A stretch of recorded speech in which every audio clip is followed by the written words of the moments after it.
The broadcast is now starting. All attendees are in listen-only mode.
Hi everyone and welcome to this webinar. I'm Nick, Head of Product at Heath, and I'm joined today by Ben Morgan, our dLive Product Manager. Hi everyone.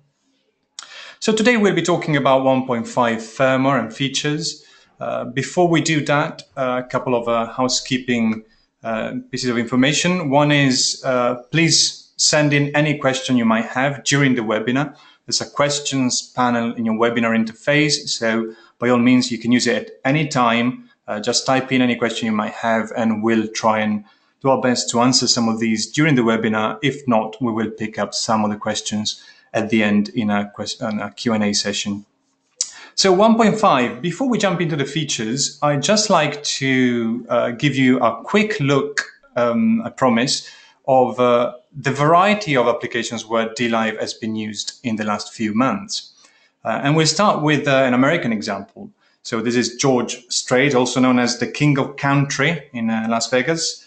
And it was this particular gig was with an S5000 and a DM64 supplied by VER, one of the biggest rental companies in the US. And you can see the scale of events where dLive has been selected and deployed. Another one is this Spanish reunion tour of El Gusto es Nuestro, which has touched most of Spain and Latin America, with an S7000 in this case, a DM64, 16 Mi1 personal monitors on stage. And you can just about see the dLive at front of house in the middle of the picture. Another one from the US, this is Fifth Harmony, a Claire global tour, and Matt Lawrence in the bottom right corner, the sound engineer, looking very happy with his dLive. And in fact, it's fair to say that dLive is putting a smile on most engineers' faces. And I've got a further slide to prove it. This is Lawrence Eves on the Local Natives tour. Indeed, very much enjoying his dLive system. Another way to look at it is if you think about the scale of rental adoption, so adoption of dLive S-Class systems in the rental market. We now have more than 200 global rental partners stocking dLive S-Class systems around the world. And we are talking about top rental companies. I mentioned Claire and VR, Rat Sound, SSC in the UK, and many, many more.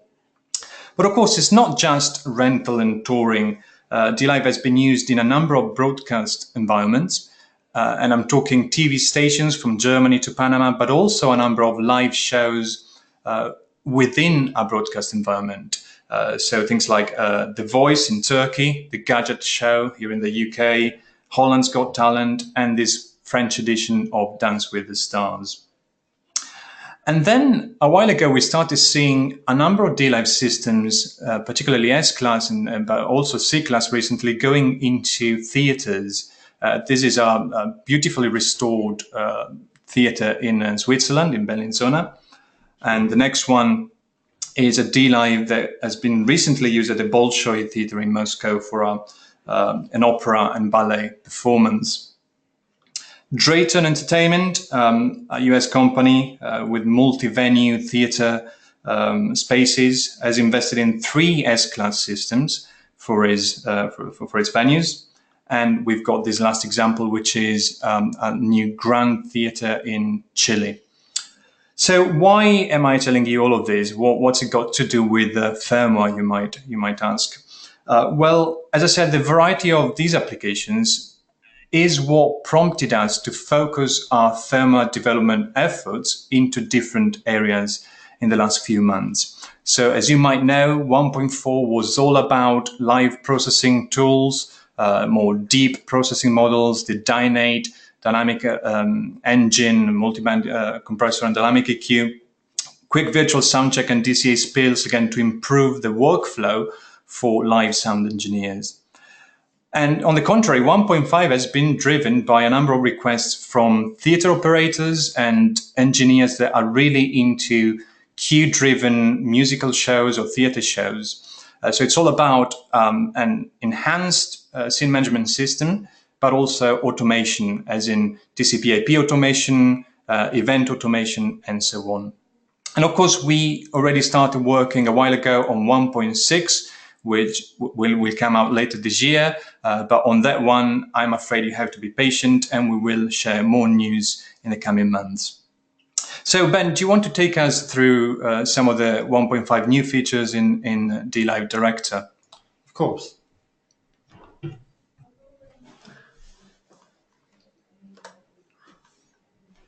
Okay, thank you, Nicola. As we were just talking about, over the last 12 to 18 months, we've been getting a lot of feedback from engineers who might be using dLive in theatre applications, in festival applications, and obviously users have always got ideas that they love to send to us. And of course, we love to read them and then, when possible, implement them in the firmware. So what we've done here is taken on board quite a lot of the feedback we've received from those environments and wrap them up into 1.5.0. So let's take a look at some of the new features. We'll start off here in the scene page. A feature we've added here, which is kind of an enhancement of an existing feature, is the Crossfade progress bar. So as you're probably all aware, we have this crossfade setting up here, which allows you to fade from one scene to another. However, a number of people have been saying, wouldn't it be nice if there was some kind of visual indication of the progress of the crossfade? So let's take a look what happens here. So as you can see now, any scene recall with the crossfade time set, you'll get this quite handy progress bar from left to right, which shows you the progress of the crossfade. It's a little enhancement to an existing feature, but it's one that a lot of people seem to be very keen on. So I hope you like that. So move on. Let's see what else has changed. Now, one of the biggest changes in 1.5.0 is the granularity of the recall filter system. So we're looking here at the new GUI that we've got. You can see straight away it looks very different to the GUI that you may be used to in 1.4 or earlier. Now, it's not just a new GUI, it's also a lot more granularity, a lot more tweakability. So let's just take a look. As you can see, we've got nested parameters up here. So for instance, we can click on a plus here and it opens up more parameters. And we can have nested parameters within parameters. So as you can see here, we can get down to on and send levels for a particular auxiliary. Now this level of granularity isn't just for the inputs. As we go down the left-hand side here, you can see we've added granularity to pretty much all of the options. A few very nice touches that we've put in here. As you can see around here with my mouses, we've got input patch bay insert, patch bay output, patch bay filter options. Now, you may be wondering, when would be a good time to use this, or what's a kind of suitable application for this? Well, this takes us nicely on to this new scene import feature that we've got here. So what we're looking at here on the left hand side, these are the scenes that are in my current show.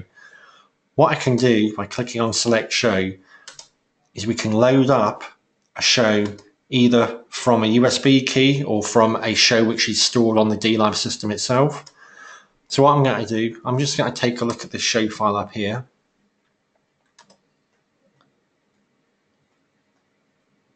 So give it a second or two, and we'll see the scenes from this show populate on the right hand side of the screen.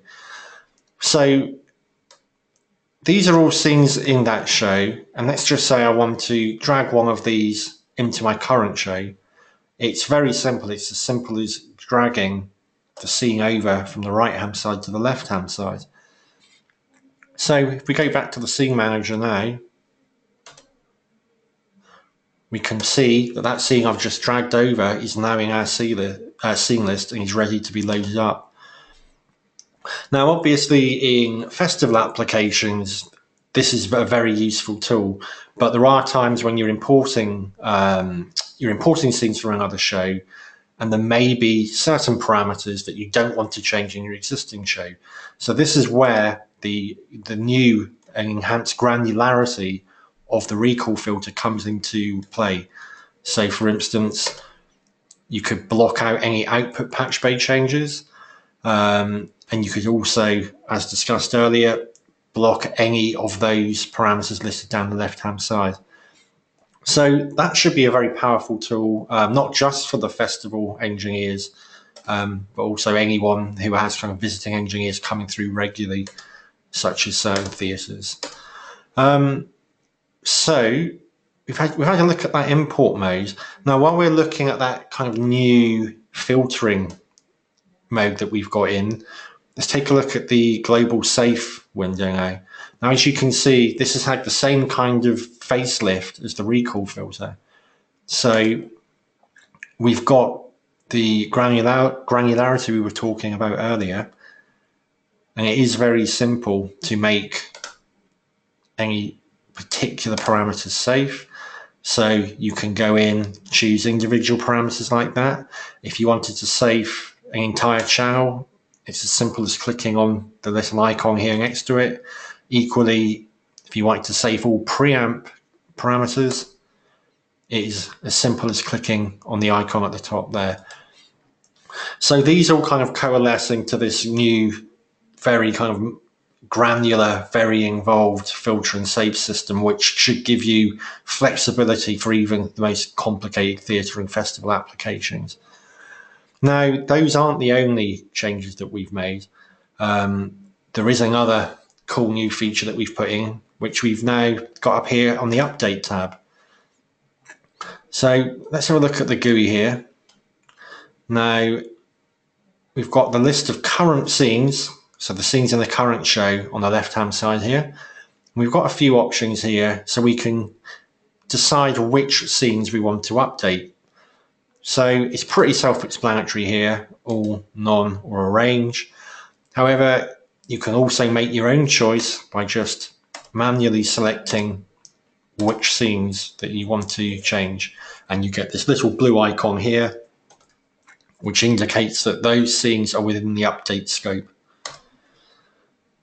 So to demonstrate what we've done, I've loaded up just a very few basic scenes here. So if you can see at the top of the screen where the faders are, I've got 4 scenes here which just show faders at progressively higher levels as we go through. So let's see what the new update features can do. We have 2 scope options here. So we have manual and auto tracking. Manual is the mode that you'll be familiar with. It's essentially the same kind of update that's been in dLive since its inception. Obviously, we've put the new GUI that we're using, the recall filter and the global save system, into this. So it's consistent across all of those filtering options. So in here, you can, for instance, choose that you want to update all parameters pertaining to input 1. Now, you've seen this update before, so you're probably familiar with that, but let's have a look at what else we've added here. You can see a new auto tracking mode. So let's see what happens. We click auto tracking and we get asked if we want to start tracking the changes. Now we hit yes, and down here at the bottom of the screen you can see a small tab which has appeared saying tracking changes. Now, whilst that tab is visible, any changes you make to any parameters on the dLive are being recorded by the system. So let's just grab fader 1 up here a moment. I've taken that fader to the top, and let's say we want to apply that to a few different scenes here. So I've made that change. I can hit apply. Now let's just have a look in Scene Manager. As you can see, in all of these scenes now, I've made an absolute change to the fader position. So what we've done there with the auto tracking is we've taken out the step of having to go in and determine what parameters you want to change before you change them. This allows you to work on the fly. The dLive system does the hard work of tracking the changes, and then you simply hit apply, and whatever changes you've made will be propagated throughout the scenes. Now, on top of that, we've also introduced another new option here, which you can see called relative. So just to kind of very briefly explain the difference between absolute and relative modes. Absolute allows you to change to a specific value. So for instance, I move the fader there to +10, and that was washed through all of the scenes. Relative, however, allows you to make a change by a given value. So for instance, if you need to turn up the vocalist by 3 dB through all scenes during the performance, that's very easy to do now. So let's just have a look. You can see we've got auto tracking enabled. We're in relative mode. And I'm just going to grab fader number 2 here, and I'm just going to move that up by about 5 dB. So again, we're going to update all of these scenes, hit apply. The changes are there flushed through. If we go back to the Scene Manager, what we should see now as we go through is a offset on the position of fader 2, as you can see here. And this is showing the 5 dB increase that we've added through all the scenes. Now, just a couple of things to note here. Relative mode doesn't apply to all parameters. Relative mode is specific to level parameters. And when we're talking about level parameters, we're talking about, for instance, the levels of inputs, the levels of buses, send levels to those buses, and also gain levels. So all of those parameters can be adjusted in relative mode. However, there are other parameters which are not level based, and they can't be changed in relative mode. So if you are in auto tracking mode and you decide to make some relative changes, be aware that your level changes will go through relatively, but any non-level changes you make are applied absolutely. So that's just one thing to be aware of when you're using that mode. So I think that's enough on the Scene Manager for now. So we'll hand back to Nick and talk about the new MIDI features. Yeah, thank you, Ben. So MIDI TCP protocol, what does that mean? Some of you might know that on most of our products, we have a MIDI protocol or a TCP protocol or both that can be used, for example, to enable third-party control of our mixers.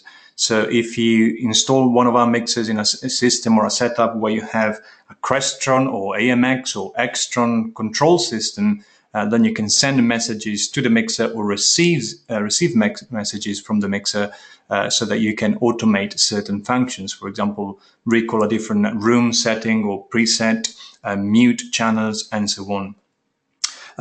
The TCP protocol for dLive was there pretty much from day one, but was never officially supported or documented.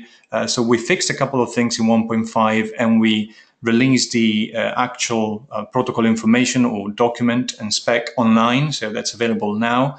You can see in this page basically the different functions, the different parameters that you can control using this TCP protocol. So the way it works is basically dLive sends these MIDI strings or messages over the TCP protocol, so over the network ports, over the network connections. So there's no physical 5-pin MIDI port on dLive, as you probably know. This MIDI protocol can be used straight away with any device that can talk TCP on a network. But you can also use a couple of free drivers or applications from our website. One is called Door Control, and that allows you to translate all of this information into simple HUI or MACI control protocols. So you can automate, for example, your fader levels in Pro Tools or Logic or Cubase using dLive MIDI strips on your surface. And that's one option. Another option is what we call the MIDI TCP driver, which is a very simple utility that I'm going to use in a minute. And that will allow you to basically create a virtual MIDI port on your Mac system for the time being, but we are working on a Windows solution. And this virtual MIDI port will take any message from the dLive and back to the dLive, so you can basically automate a number of things, for example, with show control software. So let me go into this example of a scene recall. The way it works is you can see the description of the scene recall messages here. So if you basically have a TCP connection with a dLive and you send a message which is B0, so N is for the MIDI channel, 0 being channel MIDI channel number 1, 0000 to select the bank, C0 again for the MIDI channel, and SS is the number of the scene. So again, be careful with the mapping of the scenes. dLive, the MIDI protocol uses a hex index, whereas some DAWs and the actual dLive software uses a normal decimal system. So what you need to do is you need to look at the maps or the tables at the end of the MIDI TCP protocol online, and you can see that, for example, if you send 00 as the SS in this string, that will recall scene number 1 on dLive. So that's all fine, but there's also easier ways to use these messages. For example, the ones of you that are particularly MIDI savvy would have probably recognized this message as a normal program change message in MIDI language. So what that means is that I can go into any software that supports MIDI program changes and use that software to recall a scene on dLive when I require it. I'll make an example. So we've got QLab here, which is pretty much the industry standard for show control from Mac computers. And up here I've got my MIDI TCP driver. As I said, it's a very simple utility. Normally you would see your dLive in the drop-down box. In this case, I manually typed in the IP address of my dLive mix rack, which is not the default one in this case. Clicked on the connect box and we can see that it's connected. So when this is connected, I've got a virtual MIDI port on my Mac computer that I can use with any software. So let's have a look at what I can make of this port in QLab. You can see that I can insert a number of different events in QLab. I'll choose a MIDI event and I'll go down to the settings down here. And you can see that I can choose the MIDI port. In this case, I want to use my virtual AH TCP MIDI port. What type of message is it? It's a standard MIDI message and it's a program change message because we know that that will actually recall a scene in the dLive. So MIDI channel 1, that's fine. Program number, that's basically your scene number. So if I put number 09, program number 9 will recall scene number 10 on the dLive. So because the program number starts from 00, so there's an offset of 1. So 09, click on send message just to try this out, and I can see on Ben's computer here that I've actually recalled that scene on my dLive system. So that's just one of many events that I can put into QLab. Obviously, you can automate these events with the timecode, internal timecode of QLab, and you can fire off messages not only to dLive, but also to your light desk, to your projector, to your video system, and so on. And that makes it a very powerful show control tool. Right, so I hope that was useful, and now it's time to take some questions. So please go into your webinar interface, there's still time, and type in any question you might have for us. A very simple question, this is more about the webinar itself rather than technical, but someone is asking whether we will make this webinar available after the actual live event today. And yeah, we are recording it, and we will make it available on Alan Heath YouTube channel and send the link around to share. There's a question from John about relative update, and specifically if the pan can be relatively updated. At the moment, John, the pan can't be relatively updated. It is updated in absolute mode, but it's something that we can certainly talk about whether that's possible to change in future. So that is something we'll discuss for the software team. David is asking whether you can also trigger QLab from the dLive, and yeah, absolutely, David. So the communication is bidirectional. So everything that you can do from the software to the dLive can potentially be done vice versa. So you can, when you recall a scene on dLive, for example, you can make something else happen in QLab. Potentially, it could send a different message or a different trigger to other devices. Right, any other question, please send them in. I've got a question here about the granularity of updates. So someone is asking if we change a frequency point in the parametric EQ, what happens with the rest of the parametric EQ when we update it? Well, the entire block is changed. So the parametric EQ is considered one processing block. So if you were to change, say, a frequency point in the PEQ, you would essentially be changing the entire PEQ when the update is made. Our friend David Millward Milky is listening to the webinar and is asking whether we will add any more level parameters to the relative update, such as trim, thresholds for the gate and compressor, makeup gain.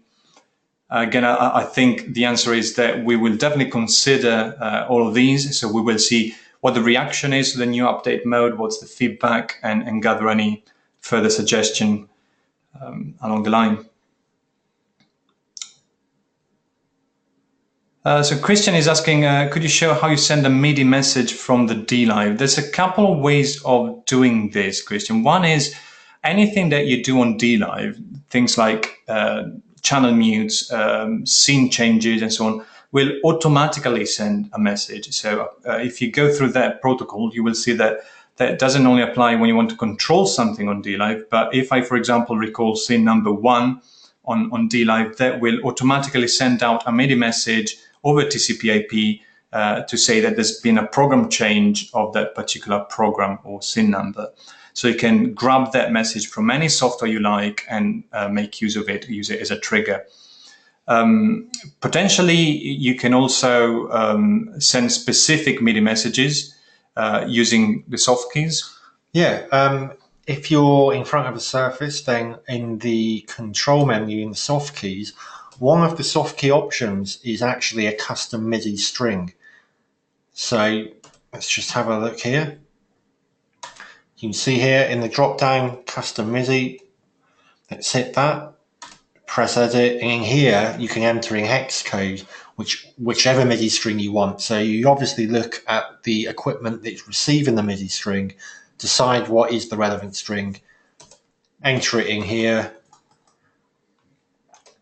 and now on either on the surface or in director, whenever you hit soft key 1, that particular MIDI string that I've just configured there, that will be broadcast from the dLive to any connected MIDI equipment. Yeah, thank you, Ben. Let's go back to my screen. Another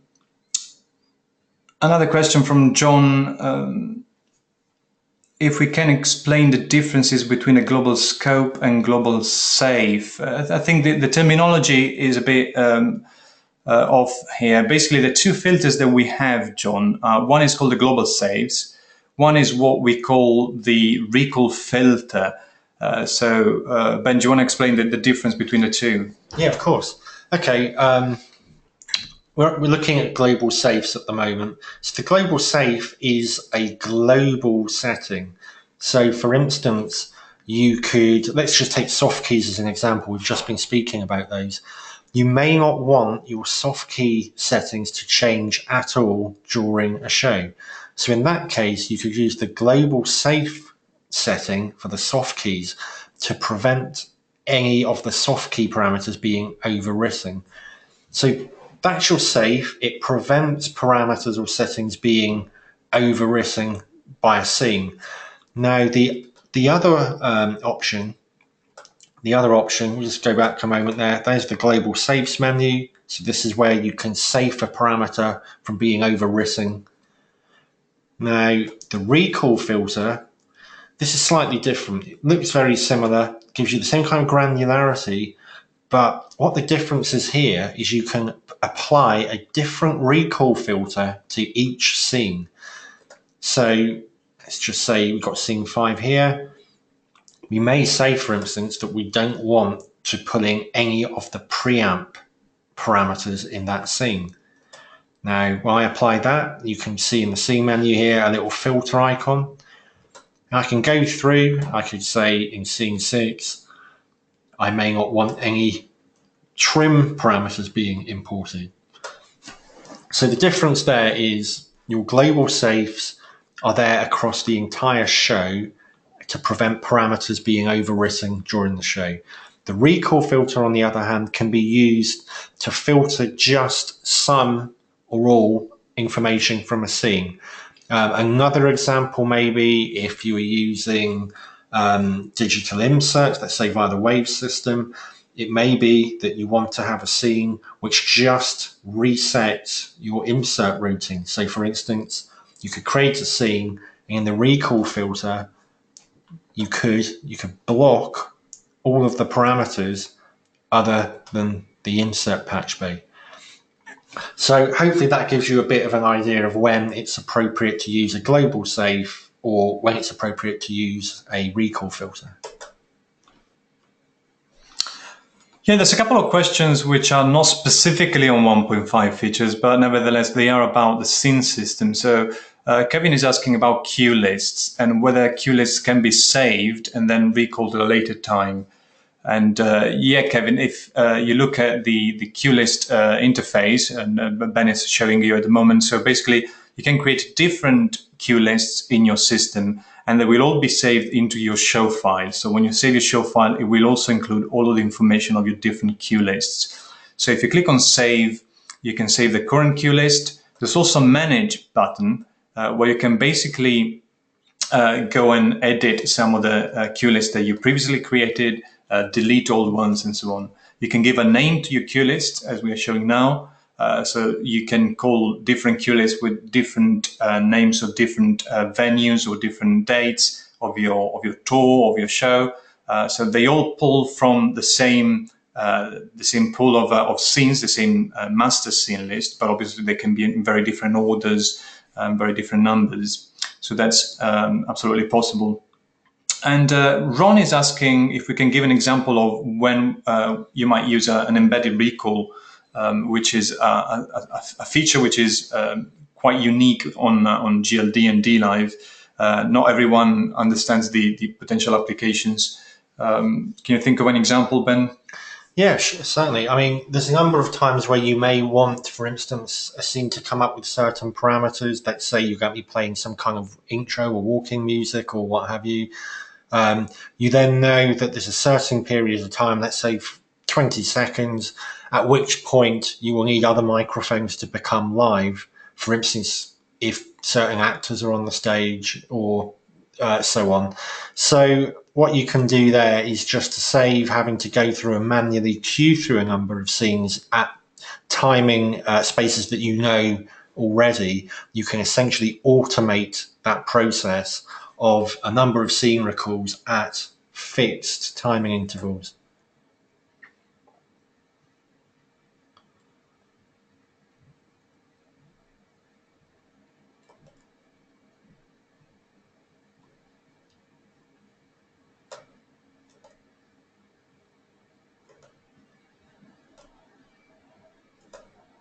So you can see here, I've just made a quick embedded recall there, indicated here with this little green icon. So when that scene's recalled, it will then, after 50 seconds, load up scene 1. So yeah, there's a number of applications for that. Quite a lot of theatre applications that might come in useful. but also in some maybe heavily kind of choreographed or structured live performance, it may also be appropriate too. Yeah, I think it's in one way it's a simple kind of automation tool when you don't have a control computer like with QLab, when you don't have an external time code system and so on. So if you want to very simply automate a bunch of scenes and say, okay, I'm recalling this scene, and I know that after 15 seconds the new actor goes on stage, or there's a scene change, whatever it is that you want to automate, and you can program it into the dLive. With those time offsets exactly as you wish, and that's one example. The other interesting thing about embedded recall is that, as you've seen in the interface, there's a drop-down box for what mixer target, what's the mixer where we want to recall a scene. That at the moment that only shows our dLive, our mix rack. But if potentially you had a number of other dLive systems or GLD systems, any Allen Heath mixer on the same network, on the same TCP/IP network, then you could recall a scene, whichever scene you like, on that other system. And that could be useful in some cases where you have, for example, front of house and monitor, you're changing between different bands and so on. The monitor engineer maybe doesn't show up one day, you can still make use of the monitor console, and you can make the front of house console recall scenes on the monitor one as you wish, at will, basically. So yeah, many different examples, many different uses for it. Okay, so I think we ran out of questions. If there's any more, please send them in, and I'll leave the interface running for a few minutes after we finish the webinar in case there's any late question, and we will address it via email later. So thank you all for your participation. I hope this was useful for all of you. And yeah, goodbye. Thank you for listening. Bye.